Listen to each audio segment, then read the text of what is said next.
નમસ્તે વિદ્યાર્થી મિત્રો, હોમ પબ્લિક સ્કૂલમાં તમારું સ્વાગત છે. Welcome in home public school. વિદ્યાર્થી મિત્રો, આપણે જાણીએ છીએ નૂતન વિશ્વ તરફ પ્રયાણ સ્ટાન્ડર્ડ 9ની અંદર આપણે ભણી રહ્યા છીએ. ટોપિક વાઇઝ ભણીએ છીએ, એટલે કે ભાગ 1માં પણ આપણે સમજાવ્યા હતા, ભાગ 2 હતો, ભાગ 3 હતો અને આજે ભાગ 4 લઈને હું આવ્યો છું તમારી સામે. તો વિદ્યાર્થી મિત્રો, આપણે આગળ જે ભાગ 3 ભણ્યા હતા એની અંદર આપણે દ્વિતીય વિશ્વયુદ્ધની રૂપરેખા વિશે ભણ્યા હતા, જે નોર્મલી આપણે જાણીએ છીએ. મેં રિવિઝન માટે થોડુંક ફરીવાર ભૂલી ના જવાય, યાદ આવી જાય એના માટે એક સરસ મજાનું વર્ગીકરણ તૈયાર કરેલું છે. તે એકવાર ચેક કરી લઈએ, પછી આગળ જે પણ દ્વિતીય વિશ્વયુદ્ધ પછીના જે ટોપિકો આવતા હતા એના વિશે આપણે વિસ્તૃત ચર્ચા કરીએ. તો વિદ્યાર્થી મિત્રો, અહીંયા આપણે જોઈએ છીએ કે દ્વિતીય વિશ્વયુદ્ધની રૂપરેખા જે આગળ મેં વિસ્તૃત માહિતી આપી હતી, અત્યારે આપણે અહીંયા વર્ગીકૃત કર્યું છે, જેના કારણે તમે જલ્દી યાદ કરી શકો. તો એક ટ્રીકના સાથે જોવા મળે છે. તો એ જો આ યુદ્ધ બે જૂથો વચ્ચે થયું હતું, તે નોર્મલી તમે જાણો છો. મિત્રો રાષ્ટ્રો અને ધરી રાષ્ટ્રો એવા બે જૂથ વચ્ચે આ દ્વિતીય વિશ્વયુદ્ધના બીજ રોપાણા હતા. દ્વિતીય વિશ્વયુદ્ધની રચના થઈ હતી, જે નોર્મલી આપણે ભાગ 3ની અંદર શીખી ગયા છીએ. થોડી એની સમજૂતી ફરી એકવાર લઈ લઈએ. તો એની અંદર જે મિત્રો રાષ્ટ્રો હતા એમાં માત્ર પહેલા ઇંગ્લેન્ડ અને ફ્રાન્સ તેના નેતૃત્વ હેઠળ, એટલે કે એની આગેવાનીથી જ આ મિત્ર રાષ્ટ્રની રચના થઈ હતી અને જે દ્વિતીય વિશ્વયુદ્ધના બીજ રોપ્યા હતા. પણ માત્ર પહેલા ઇંગ્લેન્ડ અને ફ્રાન્સ બે દેશો જ હતા. એના પછી આપણે જાણીએ છીએ કે અમેરિકન વર્ગીકૃત કઈ રીતના થયું, કારણ કે જે જાપાન હતું એ શક્તિશાળી ગણવામાં આવતું હતું, જેના લીધે જે જાપાને ડાયરેક્ટ અમેરિકા ઉપર જે અણુ વિસ્ફોટ કર્યો હતો, કારણ કે અમેરિકા એક તટસ્થ નીતિ લઈને બેસી ગયું હતું, જે ઓલરેડી તમે ભાગ 3ની અંદર જાણી ચૂક્યા છો કે એ યુદ્ધ નહોતું ચાહતું. એ માત્ર પેરિસની અને વર્સલની જે શાંતિ ક્રિયા કરી હતી એવી શાંતિ તે ચાહતું હતું. પરંતુ જાપાન, ઇટાલી અને જર્મની જેવા જે વિકસિત દેશો હતા, પરંતુ સાથે સાથે એક બળશાળી દેશો પણ હતા, તે સશસ્ત્રકરણને વધારે માનતા હતા, જેના કારણે જે જૂથ, જે દેશ, જે પ્રદેશ બીજા પ્રદેશ સાથે શાંતિ પ્રક્રિયા કરવા માંગતો હતો એની સાથે પણ તેને યુદ્ધ કરી અને એને પણ યુદ્ધનો એક નવો ભાગ તરીકે તેનું સર્જન કર્યું હતું, જે ઓલરેડી આપણે જાણીએ છીએ. તો વિદ્યાર્થી મિત્રો, જે જાપાન દ્વારા અમેરિકાના અમુક જે પ્રદેશો, ટાપુ હતા એના ઉપર બોમ્બ નાખવાના કારણે, જે અણુ વિસ્ફોટના કારણે અમેરિકા પણ મિત્રો રાષ્ટ્રો સાથે જોડાઈ અને યુદ્ધને આગળ વધાર્યું હતું. પરંતુ પહેલા જે રચના કરી હતી મિત્રો રાષ્ટ્રોની એ માત્ર ઇંગ્લેન્ડ અને ફ્રેન્ચ દ્વારા જ થયેલી હતી, એના નેતૃત્વ હેઠળ થઈ હતી, જે ઓલરેડી આપણે જાણીએ છીએ. અમેરિકાને નહોતું યુદ્ધ કરવું, તે શાંતિ પ્રક્રિયાની અંદર જોડાવા માંગતું હતું, પરંતુ જે જાપાન હતો તેને પોતાના જે અમેરિકાના દેશના ટાપુ હતા એના ઉપર જાણકારી વગર તેને ટાપુ ઉપર બોમ્બ વિસ્ફોટ કર્યો હતો, જેના કારણે અમેરિકા મજબૂર બન્યું અને તેની પોતે જે તટસ્થ નીતિ હતી, શાંતિની નીતિ, એ છોડી અને એના જે સામેના અગેન્સ્ટ વિરોધની અંદર જે રાષ્ટ્રો હતા વિશ્વયુદ્ધની અંદર એની સાથે એને સંલગ્ન થવું પડ્યું, જોડાવવું પડ્યું હતું. એટલા માટે અહીંયા મિત્ર રાષ્ટ્રોની અંદર ઇંગ્લેન્ડ અને ફ્રાન્સ પુસ્તકની અંદર બતાવ્યા છે, પણ આપણે આખી રૂપરેખા પછી આપણે જાણી શકીએ છીએ કે અમેરિકાનું પણ તેની અંદર નેતૃત્વ હતું. કઈ રીતે હતું એ મેં તમને સમજાવી ચૂક્યો છું. એના પછી આવે છે ધરી રાષ્ટ્રો.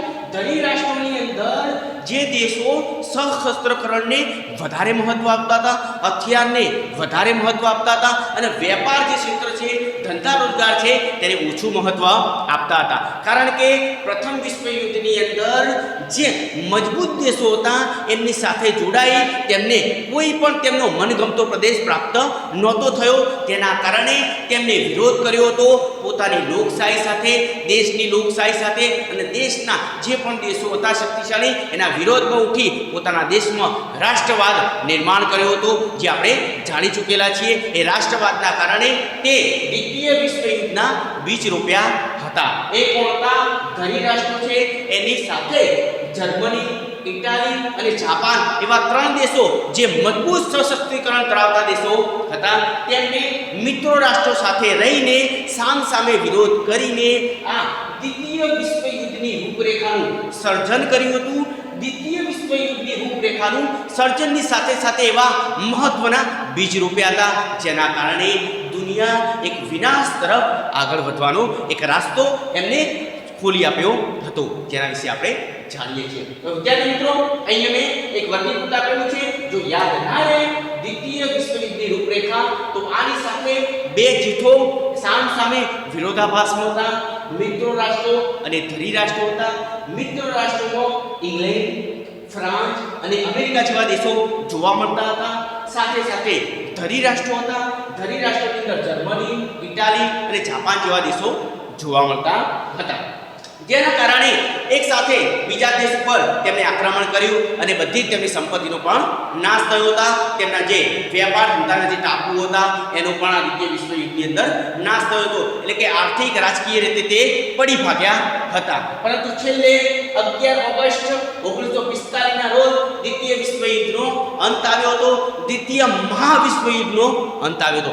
મહાવિશ્વયુદ્ધ કેમ કહેવામાં આવ્યું છે? કારણ કે કોઈ એવો નાનામાં નાનો દેશ બાકી નહોતો કે જે દેશ બીજા દેશ સાથે આ શસ્ત્રકરણની વિદ્યા લઈ અને એક સાથે વિરોધાભાસમાં ના ઉતર્યો હોય. માત્ર આખા દેશના જેટલા પણ દેશ, આખી દુનિયાના જેટલા પણ દેશો છે એ બધા જ દેશો એકબીજાની સામે વિરોધાભાસમાં ઊભા રહી અને પોતાનું નેતૃત્વ સારું જાહેર કરવા માટે તે બળજબરીથી વિશ્વયુદ્ધના બીજ રોપ્યા હતા. તો વિદ્યાર્થી મિત્રો, આ હતી વિશ્વયુદ્ધની રૂપરેખા, જેનું આપણે ઓલરેડી રિવિઝન કરી ચૂક્યા છીએ. હવે આ રૂપરેખાના કારણે દ્વિતીય વિશ્વયુદ્ધનું જે સર્જન થયું એના પછી જે પરિબળો ઉદ્ભવ્યા હતા, જે પરિબળોનો વિકાસ થયો હતો તે કેવા હતા તેના વિશેની આપણે જાણકારી મેળવવાની છે.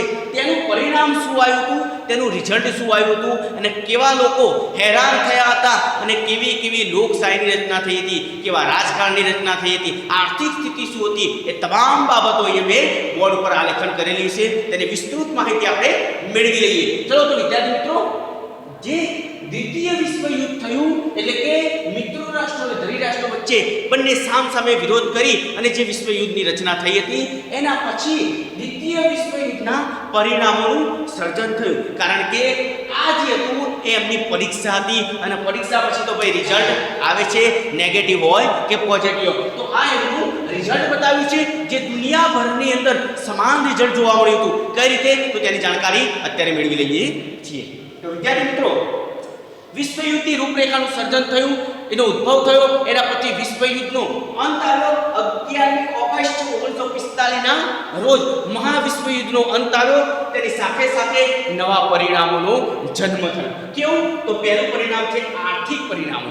કેવા આર્થિક પરિણામો? તો જો તમે જાણો છો કે દરેક દેશ વિશ્વની અંદર જે વિરોધાભાસની અંદર જે યુદ્ધમાં જોડાયો હતો તેને કરોડો રૂપિયાનો વિનાશ કર્યો હતો. પોતાના દેશની જેટલી પણ સંપત્તિ હતી એ તમામ શસ્ત્ર વિદ્યાની અંદર દાખલ કરી હતી. કારણ કે આપણે ઓલરેડી આગળ ભણી ચૂક્યા છીએ, નૌકાદળ છે, વાયુદળ છે અને જે ભૂમિદળ છે એના પાછળ દરેક દેશ પોતાની જે ઇન્ટરેસ્ટિંગ બાબતો હતી એ દર્શાવતો ગયો હતો. એટલે કે માત્ર તેનો જ લોભ એને રહ્યો હતો, જેના કારણે જે યુદ્ધ થયું એની અંદર માત્ર તે જ પોતે શક્તિશાળી છે એવું દર્શાવવા માટે તેને ઘણા બધા બોમ્બ ખરીદ્યા, તેને પિસ્તોલો ખરીદી અને તેને જે પણ આરડીએક્સ બીજા દેશના કરતાં વધારે પ્રમાણમાં આપણા દેશનો હોવો જોઈએ, જેના કારણે આપણે જીતી શકશું તેવા નેતૃત્વ હેઠળ માત્ર તેની તમામ સંપત્તિનો માત્ર જે દારૂગોળો હતો એની પાછળ તેમણે વ્યય કર્યો હતો. એટલે કે બધો જ તેની પાછળ તેમણે વાપર્યો હતો. તો વિદ્યાર્થી મિત્રો, જેના કારણે બધા દેશો પાયમાલ થયા હતા. પરંતુ આ વિશ્વયુદ્ધની અંદર કેટલી સંપત્તિ તેમને વાપરી હતી. પોતાના દેશની આર્થિક સ્થિતિની અંદર જેટલી પણ વેપારી ધંધામાં રચગાવી જોઈએ એ તમામ સંપત્તિ હતી, એ સંપત્તિ વિશ્વયુદ્ધના બોમ્બ ગોળાની પાછળ વાપરી હતી. કેટલી વાપરી હતી એ આપણે જોઈએ. તો વિદ્યાર્થી મિત્રો, અહીંયા અમેરિકાએ 350 અબજ ડોલર, બરાબર, 350,000 અબજ ડોલર અને બીજા રાષ્ટ્રોએ $1,000 ની સંપત્તિનો વ્યય કર્યો હતો, એટલે કે વાપરી હતી યુદ્ધના ખાતર.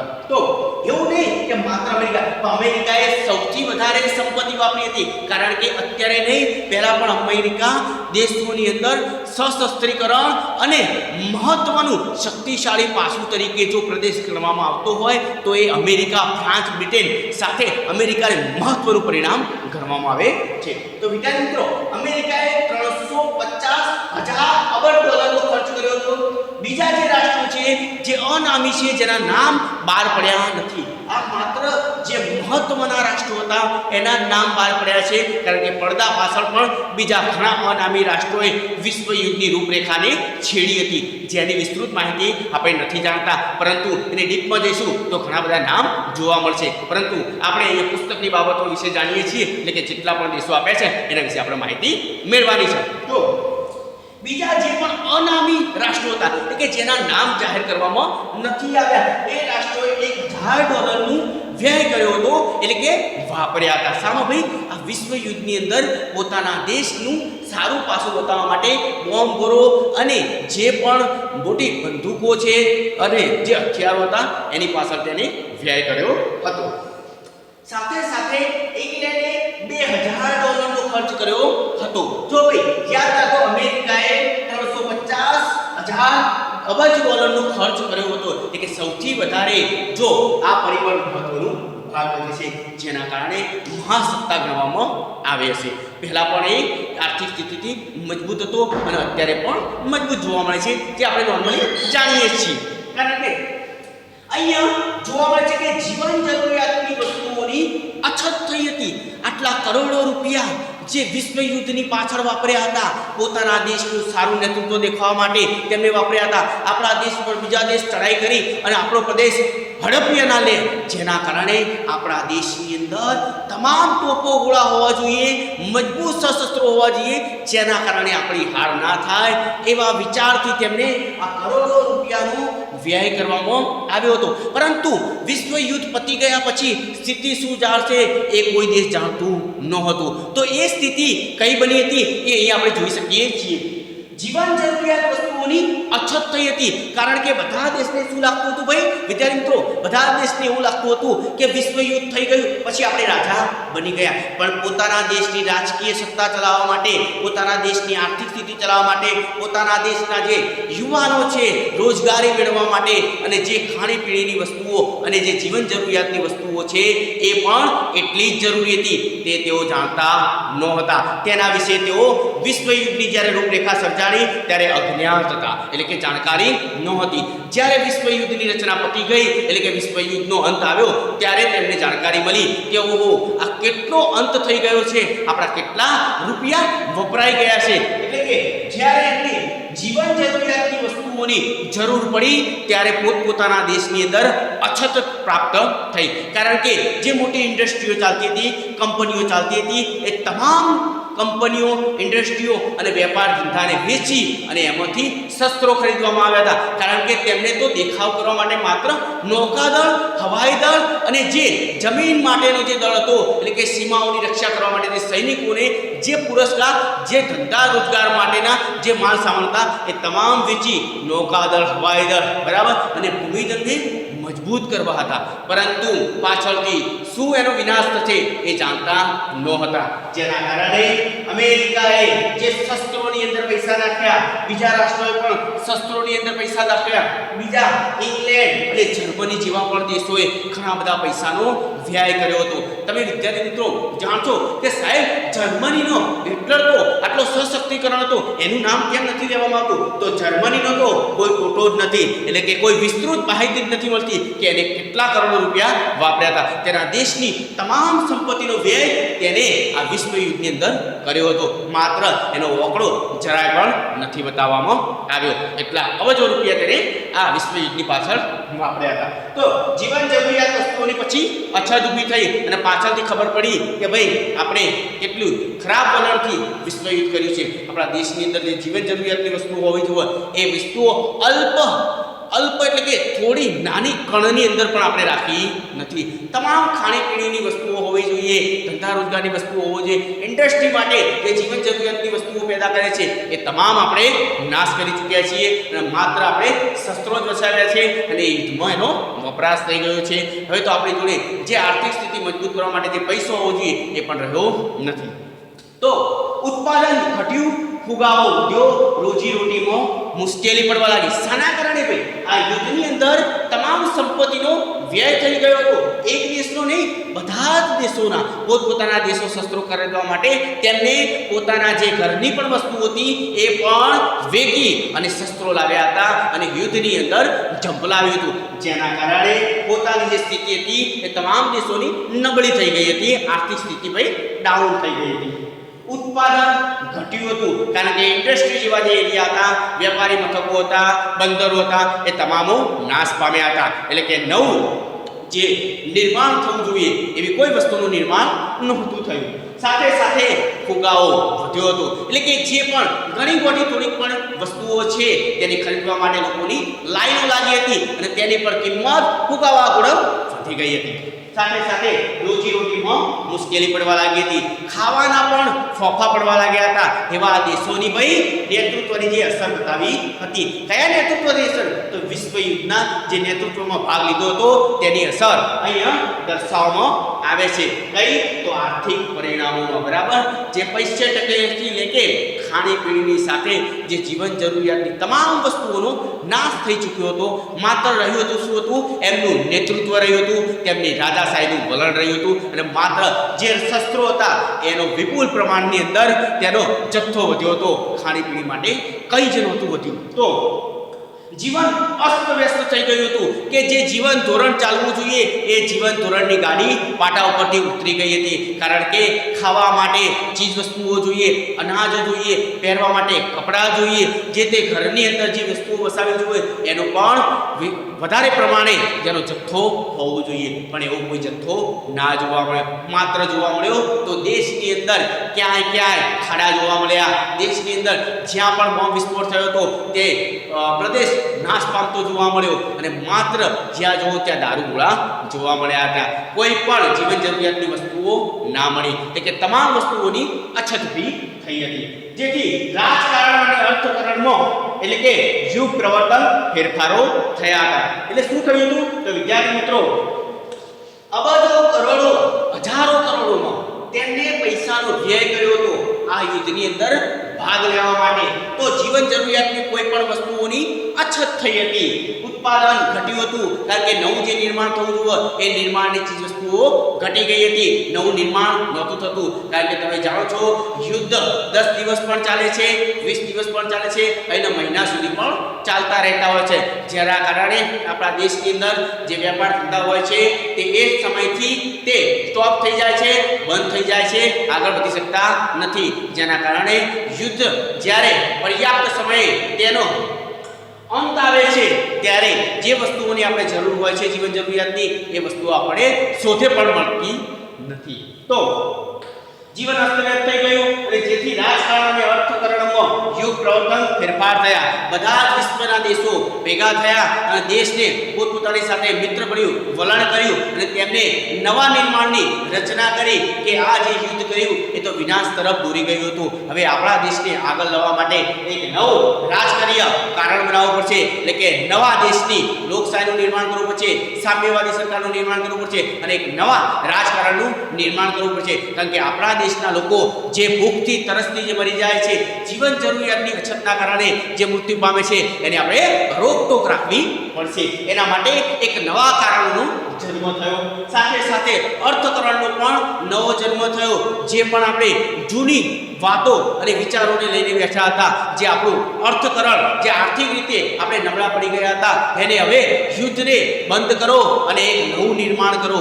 દેશને બીજા દેશ સાથે ધંધા રોજગાર સાથે સંકળાવો અને આગળ વધવાના પ્રયાસો કરો. એટલે કે અહીંયા રાજકારણ અને અર્થકરણમાં યુગ પ્રવર્તક ફેરફારો થયા હતા. જેમ જેમ યુગ પ્રવર્તક થયું તેમ તેમ નવા ફેરફારો થયા અને એકબીજા સાથે શાંતિ પ્રક્રિયાની રચનામાં જોડાતા ગયા. તો આ હતું દ્વિતીય વિશ્વયુદ્ધની રૂપરેખાનું આર્થિક પરિણામો, બરાબર, જે એના પછી જે પરિબળો ઊભા થયા હતા એનું પહેલું પરિણામ આપણે જોયું. એના પછીની વાત કરીએ, ચીનમાં સામ્યવાદની સ્થાપના. ચીનમાં સામ્યવાદની સ્થાપના થઈ હતી કારણ કે Japan, Germany, Italy, Britain, France, America જેવા એશિયાના જેટલા પણ દેશો હતા, યુરોપના પણ જેટલા દેશો હતા, એ તમામે વિશ્વ યુદ્ધની અંદર સંરક્ષણ કરી અને સાથે ભાગ લીધો હતો. તો એમાં ચીન પણ એક એવો દેશ હતો જેને સામ્યવાદની સ્થાપના કરી હતી. આપણે જાણીએ છીએ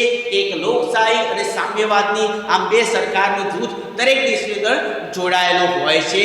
ઘણા દેશો હોય છે જે પોતાના નાગરિકોને મહત્વ આપતા હોય છે, પોતાની જે રૂઢિ પેઢી દર પેઢી જે ચાલતી આવતી હોય છે તે નિયમોને પણ મહત્વ આપતા હોય છે, અને ઘણા એવા દેશો હોય છે જે માત્ર પ્રમુખોને મહત્વ આપતા હોય છે, પ્રમુખશાહી શાસન પણ જોવા મળતું હોય છે. એટલે અહીંયા લોકશાહીની સામ્યવાદની રાજનીતિ છે, એટલે કે અહીંયા ચીનમાં સામ્યવાદની સ્થાપનાની રચના થઈ હતી. માત્ર કેવું હતું ભાઈ કે પોતાના દેશનું વલણ જોઈ અને રાષ્ટ્રવાદ વ્યાપ્યો હતો, જેના કારણે સામ્યવાદની રચનાનું વલણ થયું હતું. તો રશિયામાં થયેલા બોલ્શેવિક ક્રાંતિ 1917માં સામ્યવાદી ધોરણે ભાવિ વિકાસ પર ઝડપથી પ્રગતિ હાંસલ કરી વિશ્વના તમામ રાષ્ટ્રો પ્રભાવિત થયા. શું થયું ભાઈ? પ્રભાવિત થયા. રશિયાની અંદર રશિયા પણ એક મહાસત્તા દેશ કરવામાં આવે છે કારણ કે એ પણ એક મિત્રો રાષ્ટ્રો સાથેનું એક મહત્વનું જૂથ હતું. એટલે રશિયાએ વિશ્વ યુદ્ધ જ્યારે પતી ગયું દ્વિતીય, ત્યારે બોલ્શેવિક ક્રાંતિ થઈ 1917 ની અંદર. તે 1917 ની અંદર બોલ્શેવિક ક્રાંતિ થઈ હતી, એની અંદર રાષ્ટ્રવાદ થયો હતો અને પોતાના દેશની લોકશાહી સામે વિરોધ થયો હતો.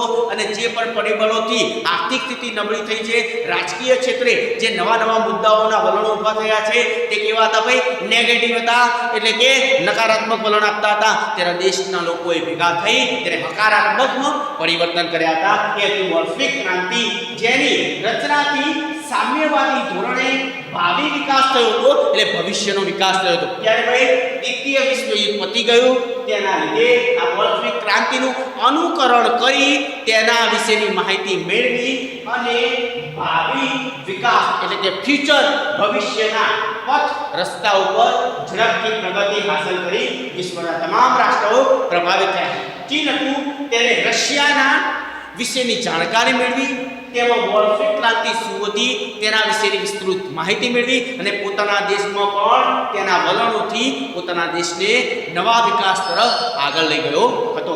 કોણ? ચીન.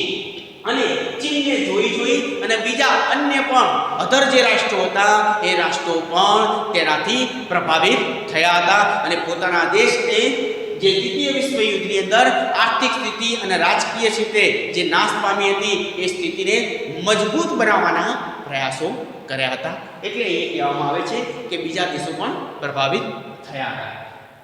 સાથે સાથે દ્વિતીય વિશ્વયુદ્ધ પછી જાપાનની શક્તિ ક્ષીણ થઈ ગઈ હતી, કારણ કે તમે જાણો છો એ વખત દરેક રાષ્ટ્રોની અંદર જાપાન એક મહત્વના પરિબળ તરીકે ભાગ ભજવતું હતું અને તેને અમેરિકા જેવા જે મહાસત્તા ગણાતું છે, $350,000 જેને યુદ્ધમાં વાપર્યા હતા, એના ઉપર વગર કહે જે શાંતિ પ્રક્રિયામાં જોડાતો દેશ હતો એના ઉપર બોમ્બ વિસ્ફોટ કરી એને પણ યુદ્ધ કરવા માટે મજબૂર કર્યો હતો, જે આપણે ના ભૂલી શકીએ.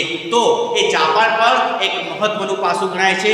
ત્યારે દ્વિતીય વિશ્વયુદ્ધ પછી જાપાનની શક્તિ પણ ક્ષીણ થઈ ગઈ હતી, જેના કારણે જે સામે તે વિરોધ કરવાના લાયક નહોતું રહ્યું. જે વિરોધ કરવો જોઈએ એ વિરોધ પણ તેને નહોતો કર્યો. એટલે હવે ચીન માત્ર પોતાની સામ્યવાદની સ્થાપના કરી અને પોતાના દેશને આર્થિક રીતે મજબૂત બનાવવા માંગતું હતું, રાજકીય ક્ષેત્રે મજબૂત બનાવવા માંગતું હતું. સાથે સાથે માઓ ત્સે-તુંગના નેતૃત્વ તળે ચીનમાં થયેલ ક્રાંતિથી સામ્યવાદી શાસનની રચના થઈ હતી 1949ના. બરાબર? માઓ ત્સે-તુંગ એક કોણ હતું ભાઈ? તે ચીનનો મુખ્યત્વે પાસું ગણાય છે. જેમ કે આપણે ઇટાલીનો બેનિટો ગણીએ છીએ અને જે જર્મનીનો આપણે ગણીએ છીએ હિટલરને, એવી રીતના માઓ ત્સે-તુંગ પણ એક મહત્વના નેતૃત્વ સાથેનો વ્યક્તિત્વ બતાવતું પાસું છે, જેના નેતૃત્વ તળે આ સામ્યવાદી શાસનની રચના થઈ હતી, જે 1949ના રોજ થઈ હતી, જેમાં માત્ર પોતાના દેશના પ્રત્યે લાગણી રાખવી, એકતા રાખવી અને સ્થિતિ મજબૂત બનાવવાના પ્રયાસો કરવા, ધંધાથી લઈને જે પણ આર્થિક સ્થિતિ આપણે નબળો પડી ગયો છે એ દેશને પોતાના જડથી મૂળથી ઉચકીને ઉપર સુધી લાવવાના પ્રયત્નો કર્યા હતા. તેમાં મહત્વનો ભાગ ભજવ્યો હતો માઓ ત્સે-તુંગના નેતૃત્વ હેઠળ પછી ચીને સામ્યવાદી સરકારની રચના કરી હતી. તો વિદ્યાર્થી મિત્રો, આ ચીનમાં સામ્યવાદની રચના કઈ રીતે થઈ હતી તેના વિશેની બાબતો અહીંયા દર્શાવવામાં આવી છે. એના પછી આપણે વાત કરીએ તો ઠંડુ યુદ્ધ છે. ફરીથી તમારી જાણકારી માટે એક વાત કહી દઉં કે આ પરિણામો છે કે દ્વિતીય વિશ્વયુદ્ધની રૂપરેખા થઈ હતી. દ્વિતીય વિશ્વયુદ્ધ જ્યારે થયું હતું એના પછી કયા કયા પરિણામો ઊભા થયા હતા, કઈ મર્યાદાઓ, કયા પરિણામો, કઈ પરિબળો, કયા લક્ષણો ઊભા થયા હતા તેના વિશેની વિસ્તૃત માહિતી આપણે અત્યારે ભણી રહ્યા છીએ. તો આગળ જઈએ, ઠંડુ યુદ્ધ એટલે કે કોલ્ડ વોરની વાત કરીએ આપણે તો જન્મ દૂરગામી પરિણામો કયા કયા પેદા થયા હતા એના વિશેની આપણે વાત કરીએ આગળ. તો દ્વિતીય વિશ્વયુદ્ધમાં વિશ્વ અમેરિકા અને રશિયા બે મહાસત્તાઓમાં વહેંચાઈ ગયું હતું. તમને થશે સાહેબ કે અલગ અલગ સત્તાઓમાં કઈ રીતે વહેંચાયું?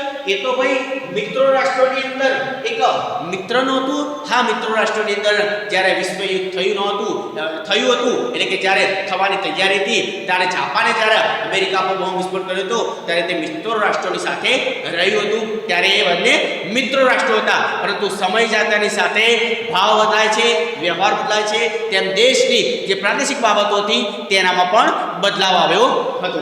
તો વિદ્યાર્થી મિત્રો, દ્વિતીય વિશ્વયુદ્ધ બાદ વિશ્વની અંદર એટલે કે વિશ્વના જેટલા પણ રાષ્ટ્રો હતા તેની અંદર અમેરિકા અને રશિયા એ મહાસત્તા ગણાતો દેશ તરીકે પરિબળ તરીકે ભાગ ભજવતું હતું. તો અમેરિકા અને રશિયા બે મહાસત્તાઓમાં વહેંચાઈ ગયું હતું. અલગ અલગ રીતે આર્થિક સ્થિતિ પણ એમની મજબૂત હતી, રાજકીય સ્થિતિ પણ તેમની મજબૂત હતી અને તે પોતે પોતાના દેશનો ઝડપથી વિકાસ કરી રહ્યા હતા. કારણ કે ટેકનોલોજી ક્ષેત્રે પણ તેમનો વિકાસ બીજા દેશો કરતાં ઝડપથી હતો, જેના કારણે તેને મહાસત્તા ગણવામાં આવે છે.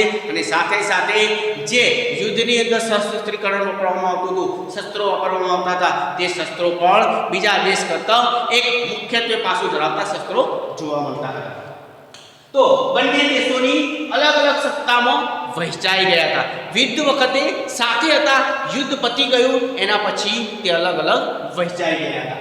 યુદ્ધ દરમિયાન બંને રાષ્ટ્રો મિત્રો હતા, જેમ મેં કહ્યું એ પ્રમાણે. ત્યારબાદ મતભેદ ઊભા થયા, અંતરો અંદર મતાંતર ભેગા થયા. એટલે કે પેલાને જે બાબતો ગમતી હોય તે અમેરિકાને નહોતી ગમતી, અમેરિકાને જે બાબતો ગમતી તે રશિયાને નહોતી ગમતી, જેના કારણે રશિયા અને અમેરિકા બંને મતભેદ ભેગા થયા. બંને વચ્ચે જે મતભેદ થયા એના કારણે તેમની સ્થિતિ પણ અલગ અલગ થવા લાગી. લોકશાહી દેશ અમેરિકા અને સામ્યવાદી દેશ રશિયા પરસ્પર વિરોધમાં આવ્યા. બરાબર, તેમની રાજકીય જે ભૂમિકા હતી એ બંને પણ અલગ જોવા મળે છે. અહીંયા જો તમે અહીંયા લોકશાહી જોવા મળે છે, અહીંયા સામ્યવાદી જોવા મળે છે. આ બંનેની જે રાજકીય ક્ષેત્રનું જે નેતૃત્વ હતું એ બંને પણ અલગ જોવા મળતું હતું. વિશ્વની અંદર બંને હરીફાઈમાં આવ્યા અને પેલો દેશ કે મુંબળીઓ, પેલો દેશ કે મુંબળીઓ, એટલે કે બે એકબીજાની સાથે મહાસત્તા બનવા માંગતા હતા, જેના કારણે તે બંને એકબીજાના વિરોધાભાસમાં ઊભા થયા હતા. પોતાના મતના સમર્થન માટે વાક યુદ્ધો અને વિચાર યુદ્ધો, આદર્શો, આમ શસ્ત્ર વગરના ઠંડા યુદ્ધની સ્થિતિનું સર્જન કર્યું હતું. હવે ટોપિક તમને સમજમાં આવશે કે ઠંડુ યુદ્ધ એટલે કે કોલ્ડ વોર શું છે ભાઈ? આ શું છે ભાઈ ઠંડુ યુદ્ધ એટલે કે શું થયું? આ યુદ્ધો શસ્ત્રોના કારણે રચાયું. મહાસત્તાની અંદર રશિયા અને અમેરિકા બંને સામસામે આવ્યા, જેના લીધે બંનેમાંથી એક સત્તાવાદી દેશ બનવો જોઈએ તેવો સમયે નેતૃત્વ ઊભું કર્યું. નવો ટાઈમ બદલાવાનો ભવિષ્યની અંદર, જેના કારણે મિત્રોમાંથી તેઓ દુશ્મન બન્યા, વિરોધાભાસમાં બન્યા. જેના કારણે શું થયું? નવા યુદ્ધની રચના ના થઈ, પરંતુ શું થયું? ઠંડુ યુદ્ધ થયું. એટલે કેવું થયું ભાઈ? એકબીજા સાથે જે મતાંતર હતા, જે વિરોધાભાસના પરિબળો હતા, તે શાંતિથી બેઠી અને એકબીજા સાથે તેમને શું કર્યું ભાઈ? વાક યુદ્ધો કર્યા, વિચાર યુદ્ધો કર્યા અને આદર્શો કર્યા. એટલે શું કર્યું? એકબીજા સાથે વાર્તાલાપ કરી અને યુદ્ધિક વેવેથી એટલે કે યુદ્ધ જેવી ભાષા વાપરી અને એકબીજા સાથે તેમને પોતપોતાની માહિતીઓને આપલે કરી, એકબીજાની માહિતીને તેમને શેર કરી, જેના કારણે પિતાના મગજમાં શું ચાલુ છે અને બીજાના મગજમાં શું ચાલુ છે તેના વિશેની એક વિસ્તૃત માહિતી તૈયાર થવા લાગી. આ પણ એક છેલ્લું ત્રીજું વિશ્વયુદ્ધ તરફ દોરી જતી હતી, પરંતુ ત્રીજું વિશ્વયુદ્ધ નહોતું થયું, કારણ કે આ બંને દેશો પોતપોતાની જે સ્થિતિ હતી, આર્થિક સ્થિતિ એના વિશે વાકેફ થઈ ગયા હતા, જેના કારણે ફરીથી ભવિષ્યમાં આપણી સ્થિતિ નબળી ના બને તેના પ્રયાસો કરી રહ્યા હતા. એટલે અમેરિકા પણ એવું હતું મહાસત્તા અને રશિયા પણ મહાસત્તા હતું, પરંતુ બંને યુદ્ધ કરી પોતાનું પરિણામ જાહેર કરી શકતા હતા મહાસત્તા કોણ બનશે એનું. પરંતુ બંને શું કર્યું ભાઈ? વાક યુદ્ધો કર્યા, વિચાર યુદ્ધો કર્યા, એકબીજાના વિચારોને આપલે કરી અને જે પણ વાણીથી પર્યાપ્ત પતતું હતું જે પતાવીને તેમને પોતાનું ઠંડુ યુદ્ધ છેડ્યું હતું. એટલે અહીંયા ઠંડુ યુદ્ધ કહેવામાં આવે છે. મહાસત્તાઓ બનવા માટે તેમણે હથિયારધારી યુદ્ધોનો પ્રયત્ન નહોતો કર્યો, ઉપયોગ નહોતો કર્યો, માત્ર એકબીજા સાથે વાતો કરી, વાતઘાટ કરી અને પોતાના મતતંત્ર એટલે કે જે ભેદભાવ હતા એ ભેદભાવને દૂર કર્યા હતા. માટે આને ઠંડુ યુદ્ધ તરીકે જાહેરમાં કહેવામાં આવે છે. તો વિદ્યાર્થી મિત્રો, અહીંયા આપણે આર્થિક પરિબળો એ વિશે આપણે માહિતી મેળવી.